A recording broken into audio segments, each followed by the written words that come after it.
In this video, we're going to be taking a look at an all-new B85 mining server case that can support a newer generation i7.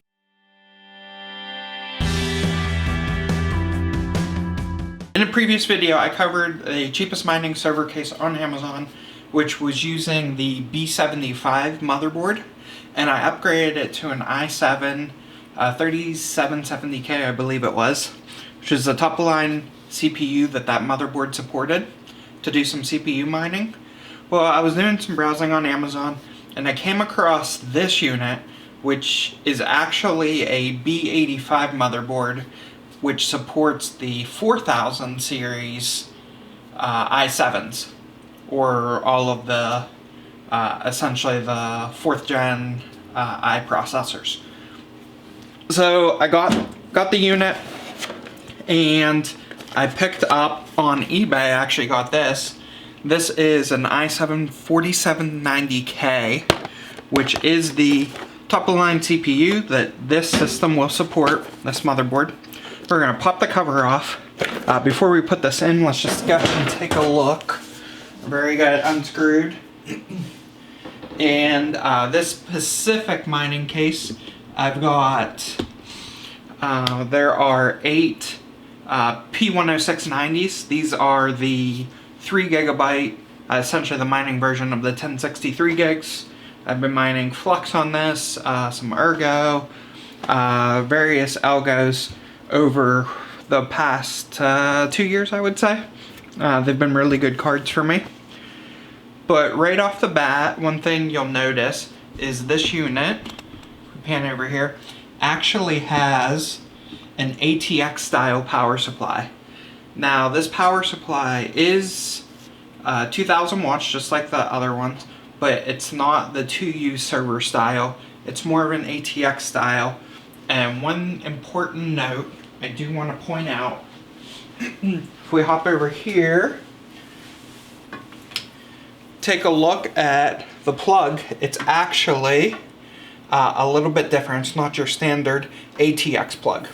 It's still 110. This power supply supports 110 volt all the way up to 264 volt.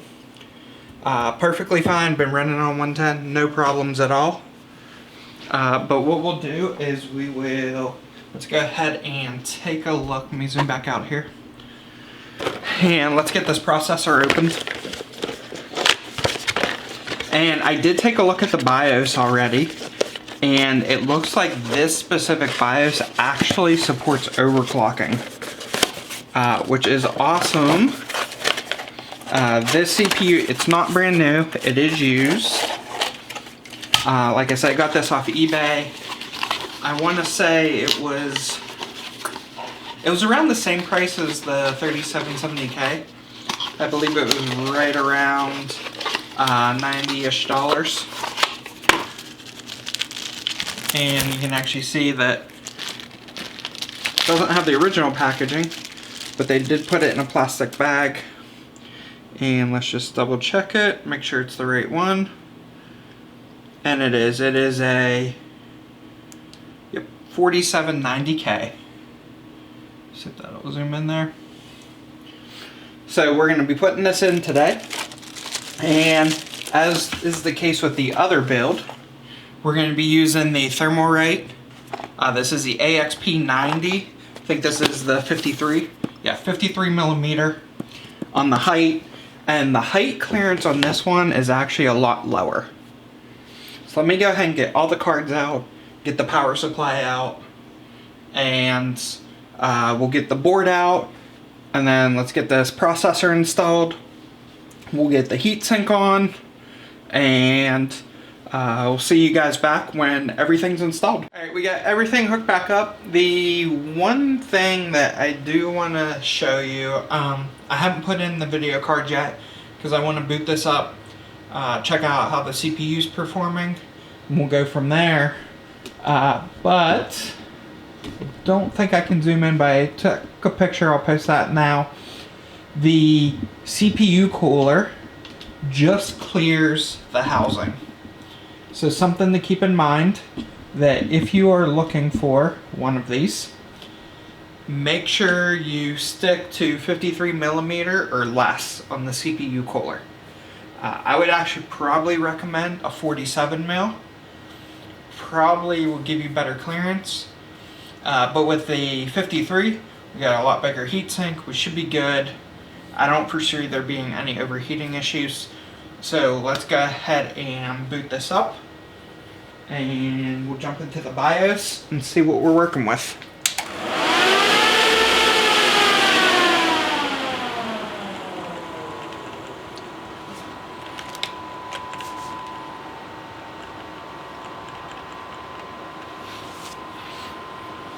Alright, so we're in the BIOS. I'm not sure how clear this will show up. But here we can see we've got our i7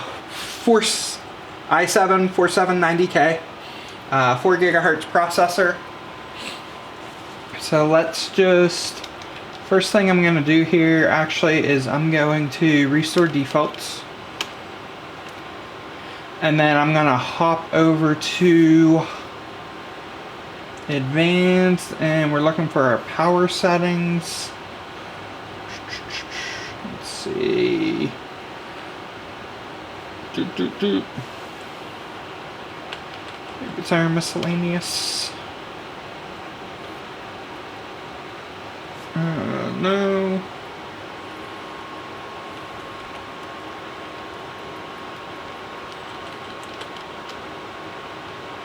Yeah.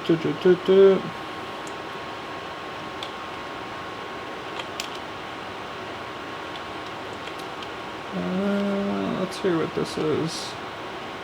It's the firmware update. T. Let's check over here. Power management.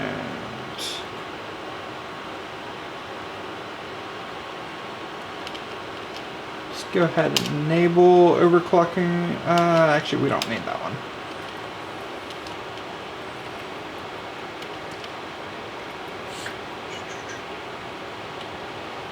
Graphics configuration, memory configuration.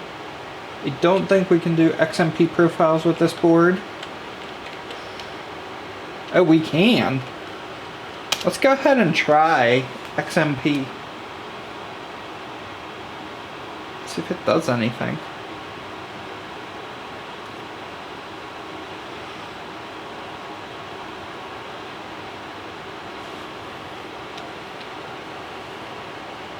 Didn't look like it did anything when I selected it. It's forcing default, so won't be able to do XMP, which is fine.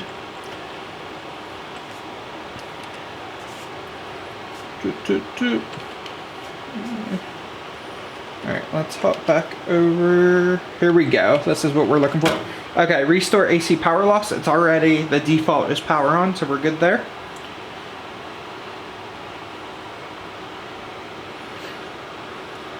So I think the only other thing to do, oops, is let's check our CPU configuration. And here we can see our max speed is 4 gigahertz. 800 megahertz is the min on this one. It is a quad core, 4 core, 8 thread. We've got 8 megabytes of L3 cache. And if we hop down here, we can see we actually do have some overclocking settings. So we've got the overclock lock disabled.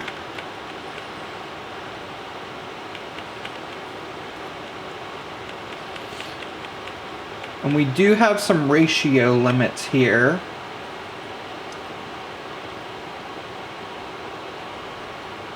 However, I don't see the base clock's probably 100 megahertz, but we're not able to see it. And this is a limit, so this looks to be an upper limit,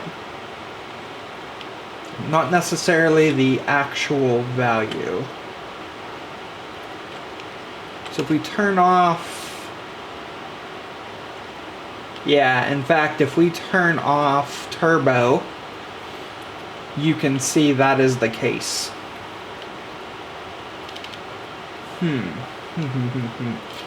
Which means we're not going to be able to overclock this CPU. All that you can do is you can cap the clock. Alright, C states are disabled, which is probably fine. I don't think. Yep, okay. So what we're going to do is we are going to...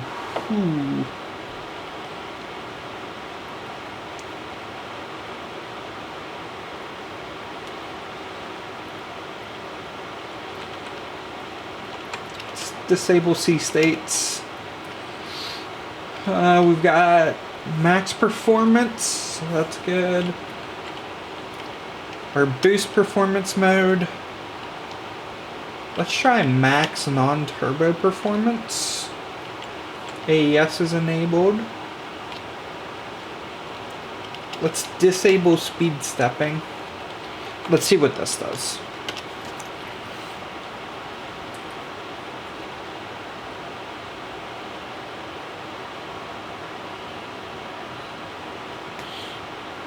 And again, I've got all the case fans are turned off at this point, and no GPUs in there, so we're pretty much just running the CPU.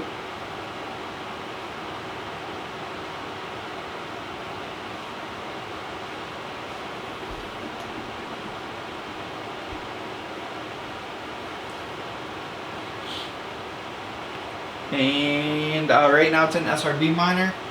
Alright, I've been running this board, or this miner, for a little bit now, and so we've got some good news, we've got some bad news.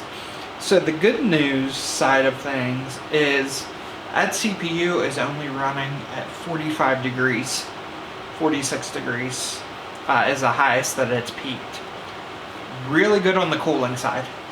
Unfortunately, it's only running at essentially half the speed, a little bit over half, but we're only getting from an operating frequency, this thing is only running at 2.7 gigahertz for some reason. So if we run LSCPU, here we can see we're in 2.73 gigahertz when this unit has, where's the base and the max?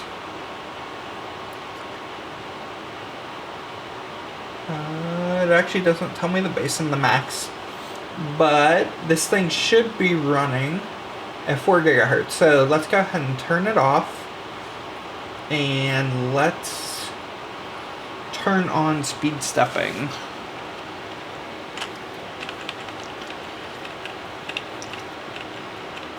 Take those settings back to default.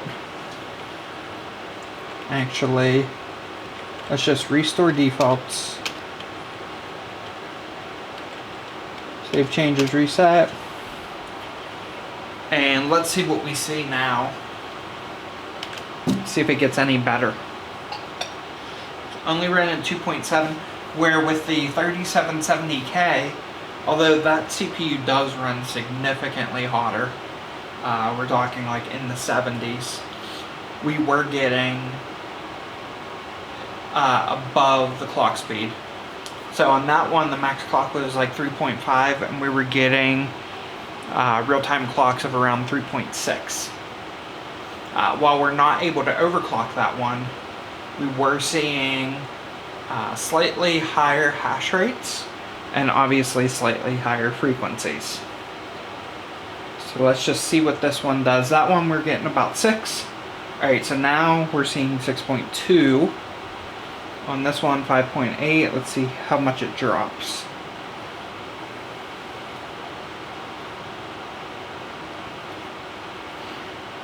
So if it stays at this figure, that is approximately what the 3770K, which is a generation older, was getting. So let's just exit out of this real quick. Let's run LSCPU. And let's see what we got. Yeah, we can see we're only running at 2.7 gigahertz for some reason. So we've got our min of 800 megahertz. We've got our max of 4 gigahertz, which is our base speed. But we're only running at 2.7. Interesting. We're not able to lock in the multiplier, so looks like we're going to have to rely on the turbo to kind of push us up there, and it's not doing that.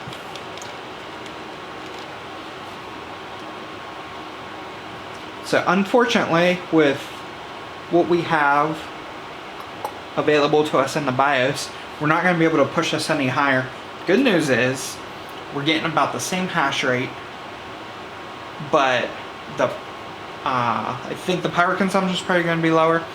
But more importantly, that heat is a lot lower, which I was kind of concerned with that cooler being so close to the power supply and barely clearing. So that's good to see. I'm going to go ahead and get all the GPUs thrown back in here. Let this thing run for a little bit, and then we'll check our temps again and see where we're at. I'll give you my final thoughts on whether I would recommend this or the B85 version. Alright, I've been running this for a couple hours now. Everything is pretty much stabilized. Unfortunately, the CPU, I wasn't able to get really mining in Varus above 2.6 gigahertz for whatever reason. So it's really kind of stuck at that 5.5 to 6 mega hash per second. I did notice that thing's only pulling like 20 watts though. So not bad on the power consumption at least. However, I had really high hopes for this board and that processor. I kind of feel a little bit let down with that, but just kind of wanted to recap a couple key things that I saw here, comparing this case to the B75 version. And first thing is this bar, which is the tie-down bar. No foam. So if you do get this case, make sure you get foam on this before you put this on your GPUs. So that was obviously one factor there. Let me go ahead and pop this cover off. Another key factor, disadvantage to this unit, is it only has 4 power connections on the motherboard versus the 8 that the B75 has. This means that if you're going to run something like 8 A2000s where there's no power connectors on the cards themselves, it's probably not going to run it. In fact, to the point where when I tried putting 3 A2000s in this chassis, only 2 of them worked. The other one showed as malfunction. Another thing I noticed is if you don't have all the slots filled, some of them will show malfunction. Once you fill all 8 slots, everything is fine. Saw that with these P106s. Have no idea why. Just something to keep in mind. Also, you got very low clearance. You have a lower clearance from the power supply down to the CPU cooler, so keep that in mind as well. The fan controller does have some humming on it, and there was no power button included. And it costs more than the B75 version. So I believe the B75 was around $250 to $300, somewhere in that range. This was $380. Now this did include 8 gigs of RAM, where the B75 only comes with 4, but you can easily pick up an 8 gig stick of LDDR3 RAM. It did come with the mSATA. Obviously it comes with the power supply, which is a big deal. With that price difference, it's kind of putting you at that same price point between the two. But the B75 has the 8 power connectors on the board. It actually has 16. It has 8 in and 8 out on that one. This doesn't have that. I found that the fan controller is a little finicky on this one. definitely recommend the B85 fan controller over this one. If you are going to get this, I'd probably recommend replacing the fan controller. The button also, or the knob also wasn't mounted. I had to mount it myself. Everything was just kind of in the case. Other than that, this has the 1150 socket versus the 1155. So you're looking at 4th gen CPUs in this, where the B75 you can run 3rd gen CPUs. Like I said, I would probably recommend at this point the B75 if they're the same price.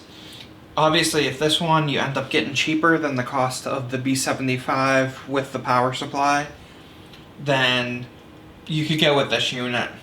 It's perfectly fine. There's really nothing wrong with it if you're using modern cards that all have power connectors on them. Keep in mind that there are plenty of power options here. I actually have, I think, four or five power connectors left over here. Let's see how many I have.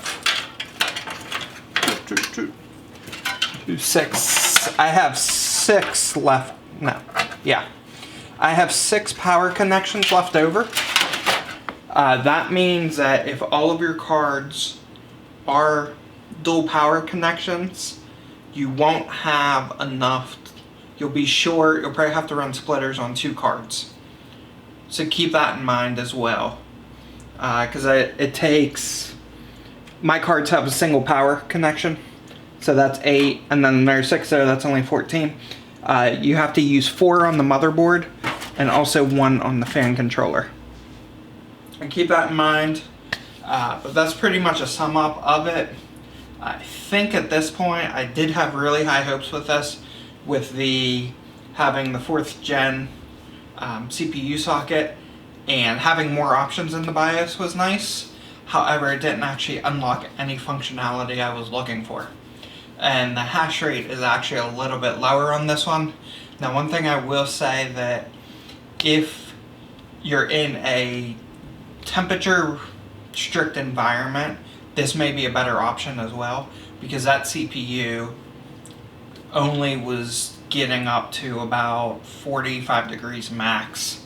It was running really cool, that low profile cooler that basically has no clearance. I really didn't think it was going to run that well, but it is certainly running phenomenal at that. So that is nice to see from a heat aspect. However, unfortunately from a clock perspective, it's not getting up there. Where with the 3770K, that thing is running at, its boost clock pretty much the whole time. Mining Varus with a slightly higher hash rate with the 3000. Just keep that in mind. Other than that, thank you for watching. Appreciate it. Drop comments below. Let me know your thoughts. And be sure to check out all my links in the description below. I've got links to the B75 setup and also this B85 setup as well. If you're interested in any of those, hop on over to Amazon, pick those up. In most cases, you'll probably get the packages with Prime delivery within 2 days.